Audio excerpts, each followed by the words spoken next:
she really wants to not be mad, not be jealous, not be upset about the situation. She just physically, literally, she's incapable of doing so at the current moment.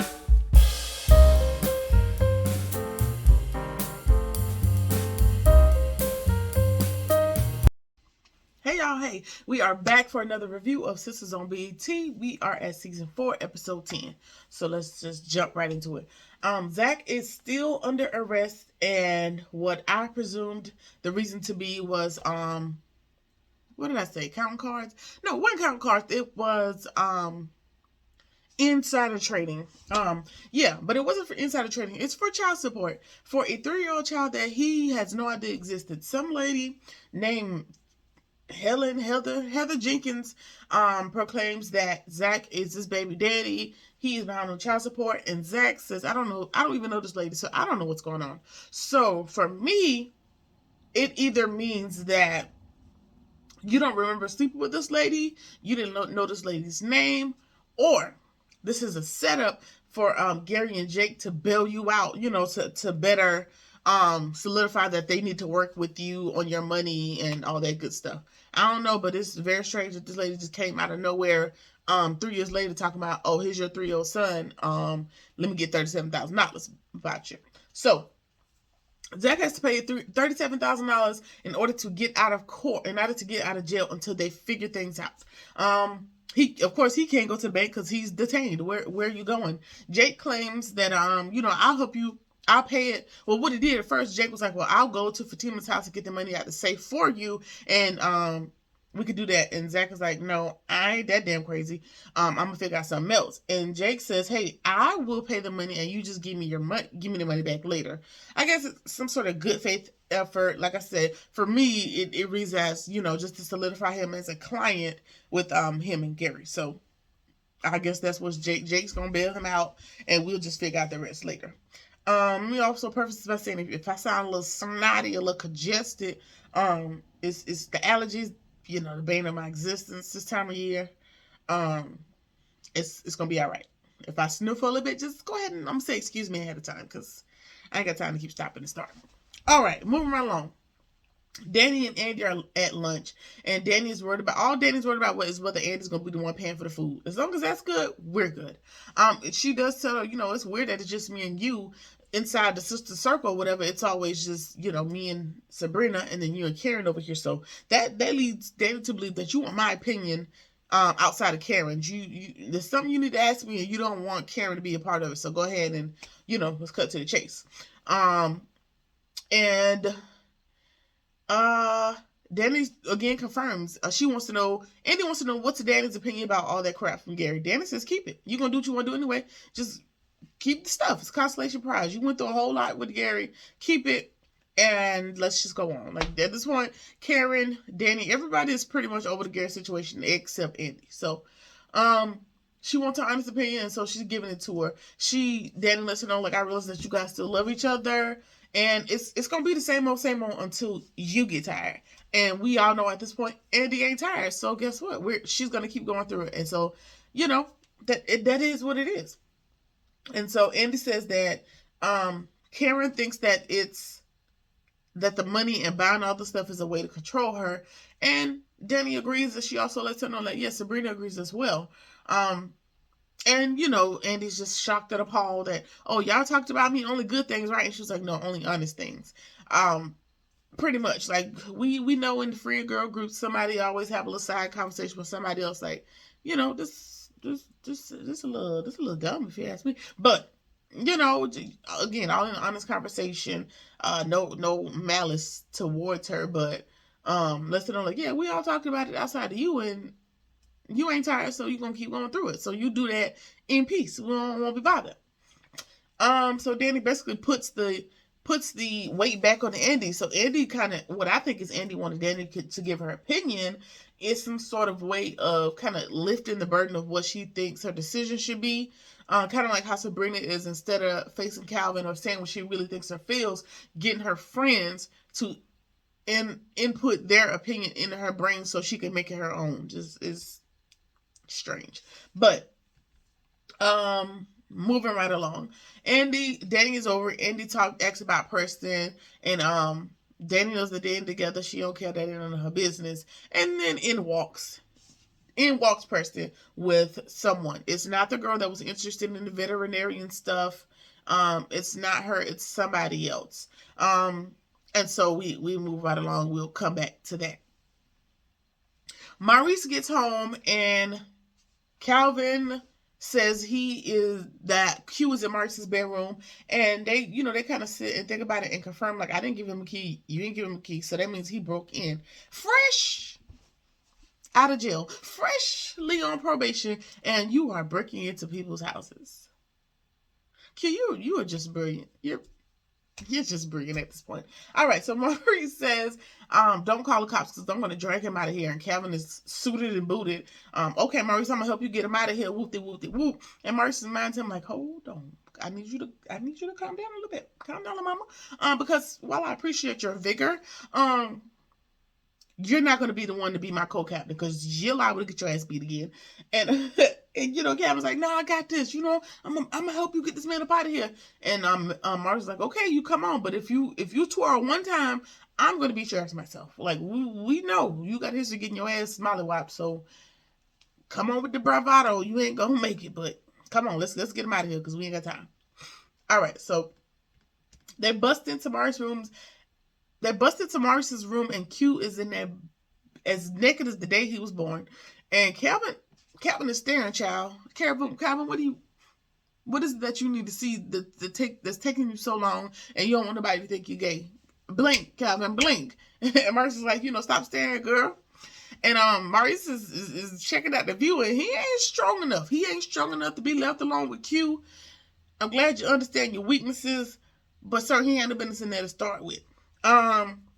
So Q wants to repay Maurice for his kindness in ass. Sir, I get that you may want to repay him because he's the only person that's shown you kindness ever, according to you, but I don't think bringing into his house and lying to his roommate is the way to do it, sir. I don't think that's how you get it, but maybe it's Maurice. We'll see. So, he, again, with the homelessness spiel, he doesn't want to be homeless. Oh, they're just going to let him go to jail like that. Blah, blah, blah, blah, blah. Whoop-de-whoop-de-whoop. No. Sympathy, nobody cares. So Maurice is over there fighting the temptation, and he ready to jump this boy's bones. So he retreats to take a shower and to leave Calvin to go ahead and remove him from the room.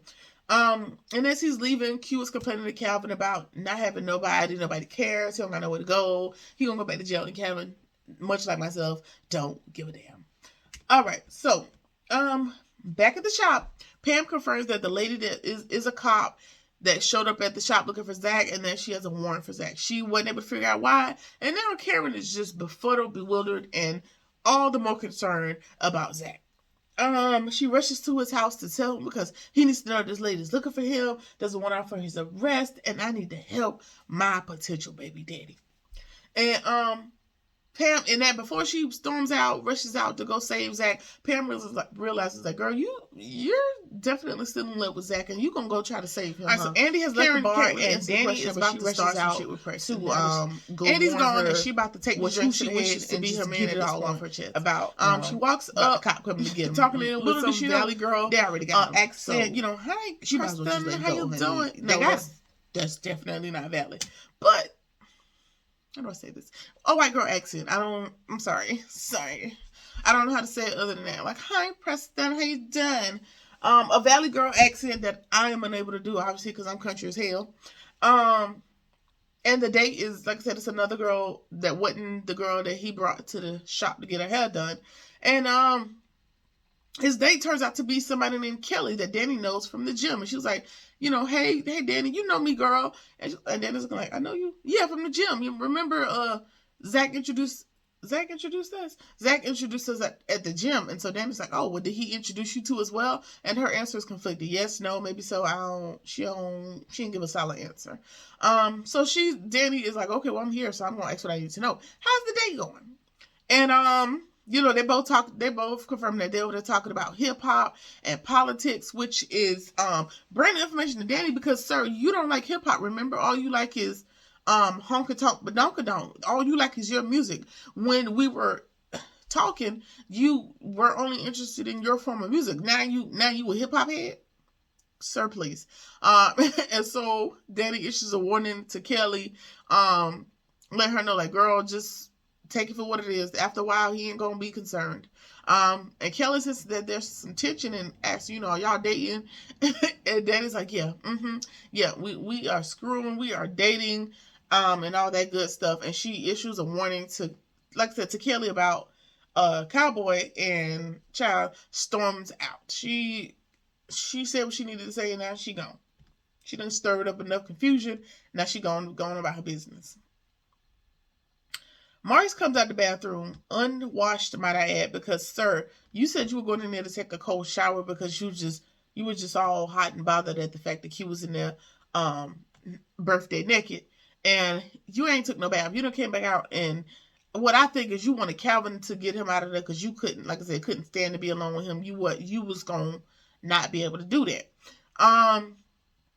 So he's gone, but Calvin said, yeah, he's gone outside of the house, but he's sitting at the bottom of the stairs because he claims he literally has nowhere to go.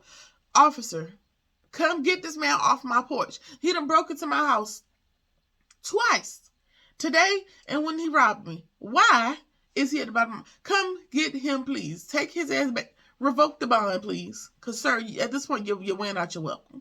All right, so Maurice claims that he's not going to let him in. I ain't going to do it, girl. I ain't going to do it. Trust me, he going to do it. He going to get walled down. But Kevin reminds him, like, okay, I know you're nice to him, but remember that he also robbed you. Like, he's bad news. And just keep that in mind. And Maurice is like, oh, I know, I'm grown. Don't tell me what to do in my house. Blah, blah, blah, blah, blah, or whatever. Q keeps calling back to back to back, and Maurice doesn't answer at this moment, but I'm sure he's going to answer at some point. So we'll see. Probably see that next episode. So Danny goes to Sabrina'S house and tells her about Preston at the restaurant. Danny believes that Zach hooked him up, as I mentioned before, and she claims to be over the situation and that she might pursue the guy that she mistook for a trafficker. She's still playing hard to get, but I mean, her and Preston ain't saving all their love for each other, so she might as well move on. Sabrina claims that she's also moving on too, and she mentions the rich restaurateur Bio. That's her name, Bio. She mentions Bio, and Danny texts him like, nope, you going on a date with him. On Coach says she texted the Bio from Sabrina's phone, and now she has canceled her date with Calvin, and now has a date with Bio. So whatever. We'll see what happens with that. Andy is sitting on the couch. I'm exhausted with it. Andy's sitting on the couch, and she's hemming and hawing about whether she wants to call Gary or whether she ain't gonna call him. What the fuck ever. And then her boss calls Robin. Robin calls her from the jet and is like, okay, I'm on the way. I'm headed back. Can't wait to see you. Blah, blah, blah. And he realizes that she sounds different, and her answers are one-worded, and she seems to be back on the fence about Gary. She tries to say that she ain't on that no more, and she's looking forward to see him, but then rushes him off the phone. Why? Because she has a dinner date with Gary. It's just dinner. It's just dinner. Girl, it's just dinner your way into this entire situationship. Oh, it's just the gym. Oh, it's just a little bit of money. Oh, it's just his wife. Oh, she just almost shot me. Oh, he's being nice. Oh, girl. Just girl. Because Andy, you can't be this fucking naive. It's no way possible. But for the show's sake, we'll say you are. All right, so she's on the fence. She's rushing Robin off the phone. Robin, yeah, whatever. She denies it, and now she has a date with Gary tonight and Robin tomorrow. Also, too much, but all right. Andy's at Zach's. Karen is at Zach's. Karen shows up to Zach's, and Fatima shows up at the same time. His car is there, and she's outside. She invites her. Fatima invites Karen in, like, girl, come on in. You got something to tell him? Come on in. It's all right. Karen insists on speaking to him private, and she wants to talk to him alone. And Fatima's like, okay, that's fine. And then we come around to Karen finally admitting that she really is mad about having to pretend that she's okay with everything that Zach has gained, and his willingness to do right by Fatima and all this good stuff. And all she really wants to know is why now. She claims she didn't want him back, but she wants to know why now. Like, why all of a sudden do you want to do the right thing? Do you want to be a stand-up guy and a wonderful law-abiding citizen? And she's just upset about the fact that he's done more for and with Fatima in a few weeks than he ever bothered to do in their 3 years of dating. And Fatima's like, okay, well, what difference would it have made? Like, had he made a change a year ago, whenever he would have made a change when you guys were together, what difference would it have made in the outcome? Legitimate question. Because Karen is like, oh, well, I think it would have made a difference. I think she thinks it would have saved their screwed up relationship, and she would be getting all the benefits that Fatima is now getting. Maybe not. We don't know, because we can't predict the future, and we don't know. However he chose to behave is how he chose to behave with you. How he's choosing to behave with Fatima is how he's going to choose to behave with Fatima. Nothing to do with you or that baby that might be his. It's not going to change anything. Okay, whatever.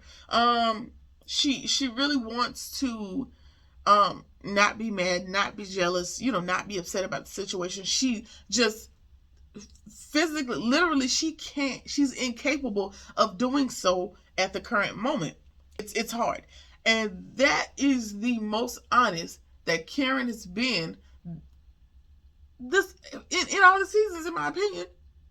In all the seasons. You have to live with the fact that Zach, everything you probably knew he had the potential to be, you saw coming to fruition. Let's just say 3 weeks. I don't know how long it's been. You saw it coming to fruition in 3 weeks when he had 3 years to get it right. I know. It's tough. It's hard. It hurts. All of that. But have you thought about it on the other side? Had y'all been together for another 3 years, do you think he would have eventually got it together, or would he still be the Zach that you know? Maybe you wasn't the one to bring out what he needed to do what he's done. That might be a realization. I don't know shit. I ain't got nobody's degree in this stuff, but I'm just saying, it's just a theory. Something to think about. So Fatima tells her, Fatima is just trying to level with this girl and reason with her and let her know, like, girl, I've been there too. I tried with this man forever. And when he got it right, I saw his wife and kids reap the benefit after we broke up, and it's crushing, but it's gonna be all right. It's gonna be okay. And while all of these sound good, when you're in that space emotionally, all the stories and the I was there too girls, you gonna hear them, but you ain't gonna soak them in. You're gonna have to get over it. You're gonna have to get through it to realize, okay, you're right, but not today. Not standing outside the people's house. Not standing outside his house. It ain't gonna work today. So y'all will have to just hash that out later. And she lets her know sometimes, they're just not a fit. And Fatima reminds her that she's human. Like, while she feels these things, it's human. It's not awful. And she goes inside to retrieve Zach so they have the conversation, but he's not there. The contractor tells her, the guys haven't been paid because Zach's not there. He's been in jail. He thought she knew, but he tells Fatima, like, the cops came and got him. And, so now she has to figure out a way to get him out of jail, figure out what the hell's going on.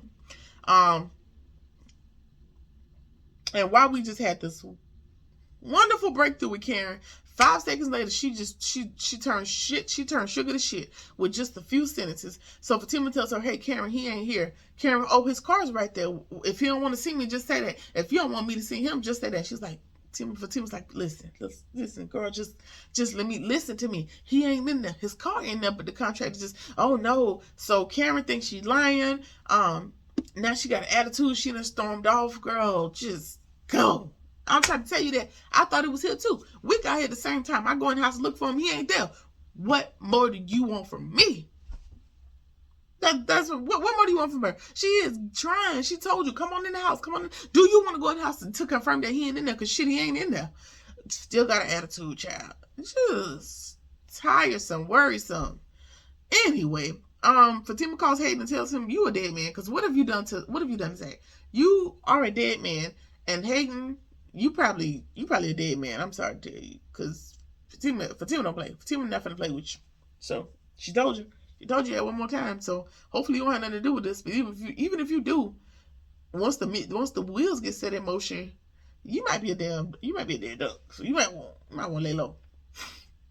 Anyway, Aaron calls Karen, and his friend at the hospital says he can see her tomorrow, and that her husband is an OBGYN, and that he will pay the bill. So every no, I'll do it later, no, I'll do it myself, don't worry about it, we'll figure it out, he has resolved, because he is so vested in this baby being his. Offers to grab her some snacks and bring it over, and she just wants to be by herself. And he said, okay, fine, I can live with that. I'll pick you up tomorrow from the salon to take you to the doctor. So we're going to find out how far along you are, what's the timeline, what it is, what it ain't, what it's going to be, because we ain't got time to keep going through this. All right. So Sabrina is out on her date with Bayo, and he's, the ultimate gentleman, and she's having a good time, and she got a whole sparkly dress, looking good, so whatnot. And he's glad she's responded. They just having a good time, just drinking wine and chatting it up. And he's pre-ordered some appetizers, just taking, all this initiative. And Calvin cuts the damn corner. Calvin, why are you here? Calvin shows up at that moment and says, well, he interrupted my date, I'm about to interrupt your date. Calvin. Out of the 3 fights, 2. Out of the 2 fights you had, you haven't fared well. And you popping out? Is that what you want to do? Okay. We'll talk about it next week, because I'm sure they'll finish the scene out next episode. But, Calvin, you might want to chill, homegirl. You're doing a lot. Anyway, that sums it up for season 4, episode 10. Like, comment, share, whatever it is that you feel like doing. And I will see y'all in the next one. Peace.